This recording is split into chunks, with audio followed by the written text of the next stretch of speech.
नमस्कार, good morning साथियों। स्वागत है आपका अपना YouTube channel tech non tech classes पर। और आज की इस वीडियो में आईटी इलेक्ट्रिशियन थ्योरी के कुल 30 क्वेश्चनों पर बात करने वाले हैं। और ये महत्वपूर्ण क्वेश्चन है जो बार बार परीक्षाओं में आए हुए हैं और प्रीवियस ईयर आधारित है वो क्वेश्चन है वो तैयार किए गए हैं। और आगे भी परीक्षाओं में ये क्वेश्चन है वो बार बार पूछे जाएंगे, जैसे हरियाणा लाइनमैन, ऐसे WPO, पंजाब ALM है, और Rajasthan technical helper, UPPSL, DRDO, DMRC। और हर एक एग्ज़ाम जहाँ पर आईटी इलेक्ट्रिशियन थ्योरी का जो पार्ट रहता है वहाँ पर ये क्वेश्चन आए हुए हैं। और इस हर एक क्वेश्चन का हमने ऑप्शन भी एक्सप्लेन करने की कोशिश किया। और प्लीज़ जो भी किसी भी क्वेश्चन में अगर डाउट लगे किसी प्रकार का तो कमेंट में ज़रूर बताना, और एक्सप्लेन करने में कोई कमी है या किस प्रकार का तरीका है वो ज़रूर अपना इस वीडियो के कमेंट में ज़रूर बताना दोस्तों। आइए हम बात करते हैं आज के 1 नंबर क्वेश्चन से कि भारतीय विद्युत मानकों के नियमानुसार सिंगल फेज AC की मानक वोल्टेज का मान है वो क्या है। 250 वोल्ट, 230 वोल्ट और 220 वोल्ट और 240 वोल्ट है। पहले हम बात करते हैं कि फेज है वो किसको बोलते हैं। फेज फेज एक प्रत्यावर्ती राशि होती है। जैसे ऐसी प्रत्यावर्ती राशि होगी, उनकी प्रवाह की दिशा है वो एक नियत दर पर है वो परिवर्तित होती रहती है। जैसे इस प्रकार है फेज का प्रतीक, या हम इस प्रकार से फेज को प्रदर्शित करते हैं। प्रत्यावर्ती राशि का 360 डिग्री का एक कोण बनता है। प्रत्यावर्ती राशि है वो निश्चित दर पर परिवर्तित होती रहती है, और किसी भी दिशा, जैसे किसी भी पल उसकी एक निश्चित दिशा होती है, वह दिशा ही उसका एक फेज कहलाती है। तो हमें इसका राइट आंसर होगा 240 वोल्ट। 240 वोल्ट भारतीय मानकों के अनुसार सिंगल फेज AC वोल्टेज का मान होता है। हालांकि 230 वोल्ट भी कुछ विद्यार्थी इसको बोलते हैं, लेकिन भारतीय मानकों के अनुसार इसका 240 वोल्ट होगा। और 230, अगर 240 ऑप्शन में नहीं है तो 230 वोल्ट होने वाला है। तो अगले क्वेश्चन पर बात करते हैं कि पंखे की फर्श से न्यूनतम दूरी है वो क्या होनी चाहिए। भारतीय मानकों के अनुसार जैसे विद्युतिक उपकरण हो गए, पंखा, लाइट, इनकी एक छत और फर्श के बीच में जो दूरी होती है न्यूनतम और अधिकतम, वो निर्धारित दूरी होती है वो। तो हम इस क्वेश्चन पर बात करते हैं कि पंखे की फर्श से न्यूनतम दूरी क्या है और अधिकतम दूरी क्या है। हम दोनों इसमें एक्सप्लेन करेंगे। जैसे न्यूनतम दूरी अगर पूछी है तो वो होगा 2.4 मीटर, और हमसे पूछा जाए कि अधिकतम दूरी है वो कितनी होगी। अधिकतम दूरी अगर हमसे पूछते हैं अधिकतम दूरी, तो वो 2.75, जो ऑप्शन नंबर B है वो होगा अधिकतम दूरी का। और न्यूनतम 2.4 मीटर होता है। और छत से यानी ये होगी, जैसे छत है और जी यहाँ पर हमारा पंखा लगा है, इनकी ये ब्लेड है। तो ये अगर हमसे दूरी पूछी जाए कि छत से पंखे के बीच में कितनी दूरी होती है, पंखे के बीच में दूरी होती है वो 1 फुट या 12 इंच के लगभग इसको माना जाता है। 1 फुट क्वेश्चनों में आए, परीक्षा में आया क्वेश्चन है ये। और अगले क्वेश्चन पर बात करते हैं कि 10 ओम के 2 प्रतिरोध अगर समांतर में जोड़ दिया जाए तो कुल प्रतिरोध इसका कितना होगा। 10 ओम, 5 ओम, 20 ओम या 15 ओम। तो समांतर में अगर दो समान मान के प्रतिरोध हमको दिया जाए तो इसका ज्ञात करने का एक सीधा सा फॉर्मूला है।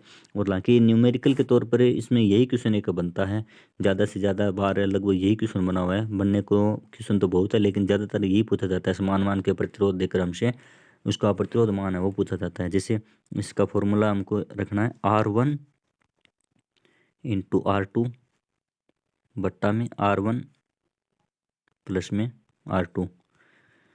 इस फॉर्मूले से हमें यह ज्ञात करते हैं। जैसे R1 कितना है हमारा 10 ओम, और R2 भी 10 ओम है, और बट्टा में इसके R1 प्लस R2, यानी दोनों 10-10 के हैं तो 20 हो जाएगा। तो इसका सोल्व करते हैं तो 10 × 10 यानी 100 हो जाएगा ये 100। और इसको जब सोल्व करेंगे तो इसका आंसर वो 5 आएगा। 5 ओम इसका आंसर रहने वाला है।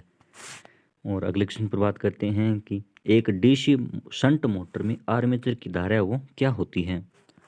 तो शंट मोटर के हम अगर डायग्राम की बात करें तो देखते हैं कि शंट मोटर का तो डायग्राम इस प्रकार रहता है। जैसे ये शंट फील्ड वाइंडिंग हो गई, और ये यहाँ पर आर्मेचर हो गया, और यहाँ पर विद्युत सप्लाई इसको दी जाती है। और एक क्वेश्चन ये भी बनता है, जैसे आर्मेचर के सिरे होते हैं A1 A2। डायग्राम यहाँ पर प्रॉपर तरीके से नहीं बन रहा दोस्तों, लेकिन हमें पूरा समझने की कोशिश करेंगे। जैसे शंट फील्ड का E1 E2 होता है,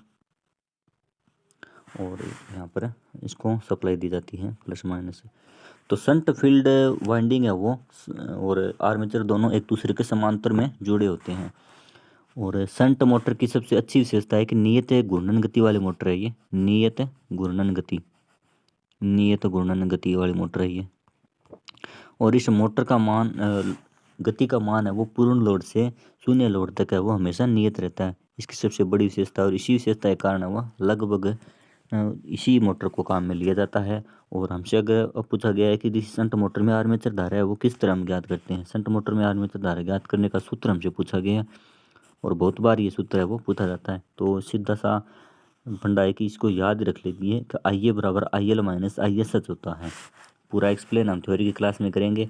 अगर शंट मोटर की जगह हमसे पूछ लेता कि शंट जनरेटर का क्या होता है, शंट जनरेटर, जनरेटर में इसका विपरीत हो जाता है, यानी शंट जनरेटर में आई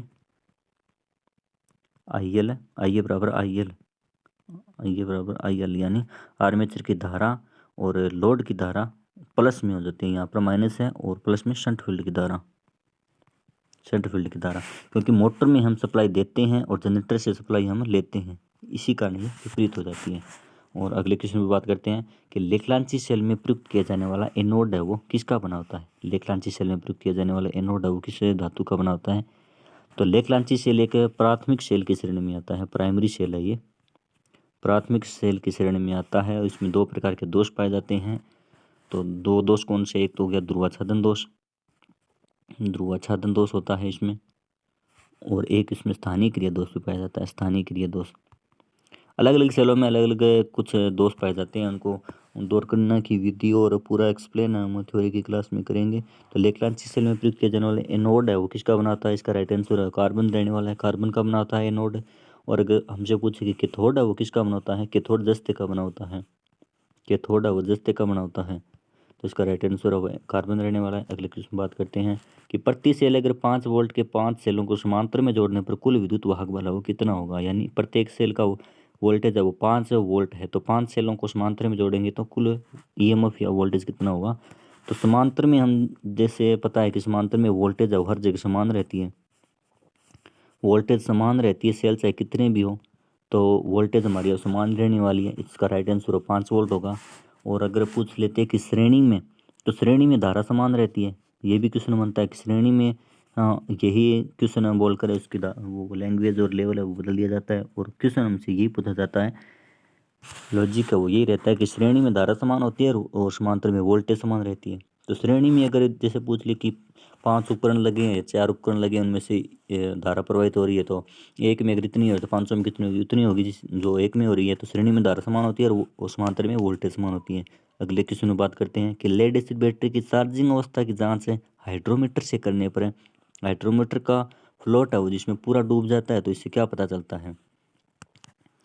तो प्लीज़ दोस्तों वीडियो को चैनल को सब्सक्राइब कीजिएगा, वीडियो को लाइक कीजिएगा, और जो भी आपको डाउट हो या क्वेश्चन बताने में एक्सप्लेन करने में गलती हो गई हो हमारी, तो प्लीज़ कमेंट में ज़रूर बताना, हर गलती वो एक्सेप्ट की जाएगी। प्लीज़ जो भी आपको पूछना कमेंट में ज़रूर बताना, क्वेश्चन आपको कैसे लगे। तो अगर हम बात करते हैं हाइड्रोमीटर की, तो बैटरी एक क्वेश्चन हमें यहाँ पर ये बनता है कि लेड एसिड बैटरी की चार्जिंग अवस्था की जाँच हम किससे करते हैं, हाइड्रोमीटर से करते हैं। हाइड्रोमीटर से, तो हाइड्रोमीटर है वो उसमें पूरा डूबता है या आधा डूबता है या इसमें ऊपर तैरता रहता है, तो इसके आधार पर हम बैटरी के चार्ज और डिस्चार्ज की जांच करते हैं। तो अगर फुल चार्ज है, अगर बैटरी फुल चार्ज है तो हाइड्रोमीटर है वो उसमें ऊपर है तैरता रहता है, तैरता रहता है। और अगर इसमें आधा डूब गया है, आधा अगर डूबता है उसके अंदर, आधा डूबता है तो बैटरी अर्ध चार्ज है, और अगर पूरा ही डूब गया तो बैटरी डेड है। तो इसका राइट आंसर है वो डेड रहने वाला है, यानी बैटरी पूरी तरह से डिस्चार्ज है। और अगले क्वेश्चन पर बात करते हैं कि ब्रश होल्डर है वो किसके बनाए जाते हैं। ब्रश होल्डर, यहाँ पर कई जगह इसको ब्रश धारक भी बोला जाता है, ब्रश धारक, ब्रशों को धारण करने वाला, यानी जैसे ये हमारा कम्यूटेटर हो गया, जो भी कम्यूटेटर है, कम्यूटेटर पर अलग अलग खांचे होते हैं, यहाँ पर एक ब्रश लगा होता है और ब्रश के ऊपर है ना इसको कवर लगा होता है, ये यहाँ पर तार जुड़ी होती है। तो ये जो ब्रश होल्डर है ये किस चीज़ का बना होता है, ब्रश होल्डर है वो पित्तल के बने होते हैं। अभी ब्रश होल्डर है वो पित्तल के बने होते हैं, और ब्रश है वो कार्बन के बने होते हैं और मेटल ग्रेफाइट के भी बने होते हैं। तो ब्रश यहाँ पर कार्बन के होते हैं और ब्रश होल्डर है वो किसके बनाए जाते हैं, ब्रश होल्डर है वो पित्तल के बनाए जाते हैं। अगला क्वेश्चन बात करते हैं कि निम्न में से कौन सा जनरेटर है वो तुरंत विद्युत वाहक बल है वो प्रदान करता है। स्थायी चुंबकीय होगा या सीरीज होगा या शंट होगा या कंपाउंड होगा। तो जनरेटर तुरंत विद्युत वाहक बल है वही प्रदान करता है जिसके पास अवशिष्ट चुंबकत्व हो। अवशिष्ट चुंबकत्व अवशिष्ट चुंबकत्व ही अगर उसके पास नहीं होगा तो वो ईएमएफ हो कैसे पैदा करेगा। तो अवशिष्ट चुंबकत्व वही रखेगा जो स्थायी चुंबकीय प्रकृति का होगा, यानी उसके स्थायी चुंबकत्व धारण करने की क्षमता है उसमें, तो वही एक तुरंत विद्युत वाहक बल प्रदान करता है। और सीरीज और शंट कंपाउंड ये अपने कार्य और वाइंडिंग के संयोजन के आधार पर अलग अलग तरह के होते हैं। हम आगे इसमें बात करेंगे। तो इसका राइट आंसर है वो स्थायी चुंबकीय रहने वाला है। और अगले क्वेश्चन बात करते हैं कि स्ट्रे क्षतियों के अंतर्गत वो कौन सी क्षति आती है। यानी स्ट्रे क्षतियों के अंतर्गत लोहे आती है या शंट फील्ड प्लस या लोहे और यांत्रिक प्लस लोहे या सीरीज फील्ड प्लस आर्मेचर क्षति। तो स्ट्रे क्षति होती है मशीनों में घूर्णन गति के साथ साथ इसमें लोहे क्षति भी होती है। तो इसका राइट आंसर है वो यांत्रिक प्लस लोहे इसका राइट आंसर होगा। यानी स्ट्रे हानियों के अंतर्गत है वो यांत्रिक और लोहे हानि आती है। अलग अलग हानियाँ होती हैं मशीनों में। और विद्युत धारा की दिशा है वो क्या होती है। विद्युत धारा की दिशा, तो हम इसमें बात करें कि विद्युत इलेक्ट्रॉनों के प्रवाह की दिशा को ही विद्युत धारा कहते हैं। इलेक्ट्रॉन के प्रवाह की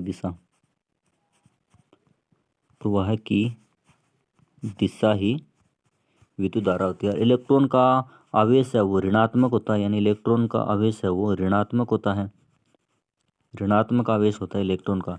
तो इलेक्ट्रॉन का प्रवाह के विपरीत ही इलेक्ट्रॉनों के इसके विपरीत प्रवाह जो होता है उसको धारा बोलते हैं। इलेक्ट्रॉनों का विपरीत प्रवाह को धारा बोलते हैं। तो इलेक्ट्रॉनों का प्रवाह होता है माइनस से प्लस की ओर। तो यहाँ पर बात करते हैं कि धारा का इलेक्ट्रॉनों का हो गया जैसे माइनस से प्लस की ओर, तो धारा इसका विपरीत हो जाएगा, धारा होगी प्लस से माइनस की ओर। इलेक्ट्रॉनों का प्रवाह ये हो गया। तो विद्युत धारा की दिशा है वो क्या होगी, धन से ऋण की ओर। इसका राइट आंसर है वो बी रहने वाला है, धन से ऋण की ओर। और इलेक्ट्रॉनों का पूछ लिया तो राइट आंसर ए हो जाता। अगले क्वेश्चन बात करते हैं कि सल्फेशन दोष से उत्पन्न प्रभाव क्या है। हालांकि सेलों में या बैटरियों में अलग अलग तरह के दोष है वो पाए जाते हैं। सल्फेशन दोष हो गया, बकलिंग दोष या व्याकुंचन दोष हो गया और कोरोजन दोष हो गया। तो हम बात करते हैं सल्फेशन दोष की। जब बैटरी को लंबे समय तक निष्प्रयोजित या काम में नहीं लिया हमने, ऐसे ही इसको छोड़ दिया है, तो उसका जो सल्फेशन है वो एकदम हार्ड हो, एकदम कड़ा हो जाता है उसका। तो उससे क्या इफेक्ट पड़ता है बैटरी पर कि बैटरी को पुनर्चार्जिंग है वो कठिन हो जाती है, हार्ड सल्फेशन हो गया। और इसके हार्ड सल्फेशन को दूर करने के लिए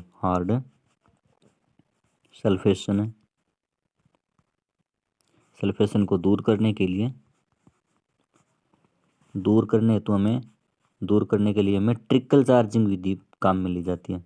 ट्रिकल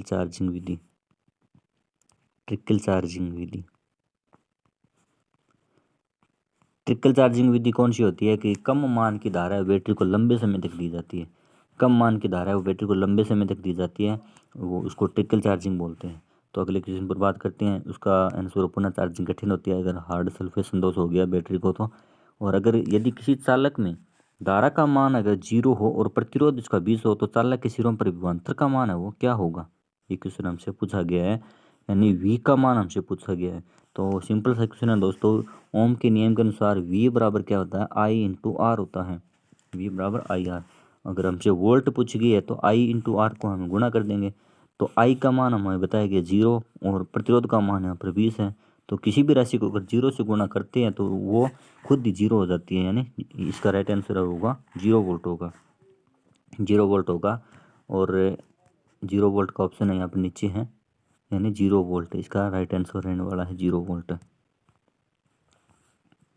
और अगले क्वेश्चन बात करते हैं कि डीसी मोटर में उत्पन्न वो टार्क है वो किस पर निर्भर करता है। डीसी मोटर का टॉर्क किस पर निर्भर करता है, आर्मेचर धारा पर या चालक की गति पर, चुंबकीय फ्लक्स पर, या ए और सी दोनों पर।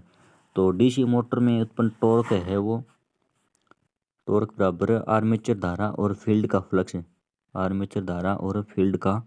फ्लक्स इस दोनों पर भी निर्भर करता है, फील्ड फ्लक्स और आर्मेचर धारा पर।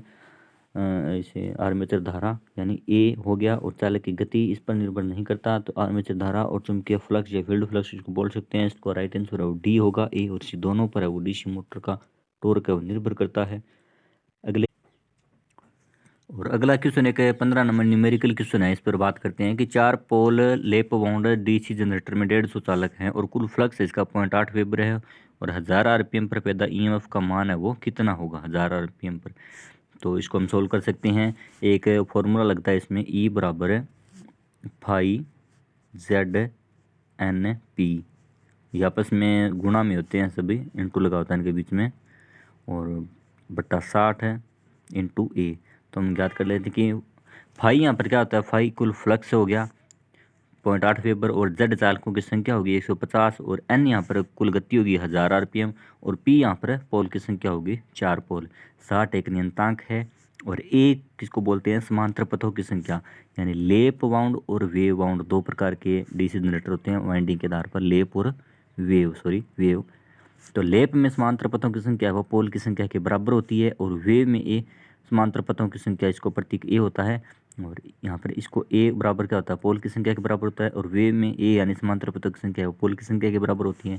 तो यहाँ पर पोल हो गए 4, तो समांतर पथों की संख्या भी 4 होगी। अब इसको पूरा फॉर्मूले में रख कर हमें सोल्व कर लेते हैं। फ्लक्स हो गया 0.8 इंटू में जेड कितने हो गए, चालक 150, और अन्य यहाँ पर गति होगी 1000 आरपीएम, और पी यानी पोल हो गए 4 बट्टा 60 इंटू में ए यानी समांतर पथों की संख्या कितनी है 4।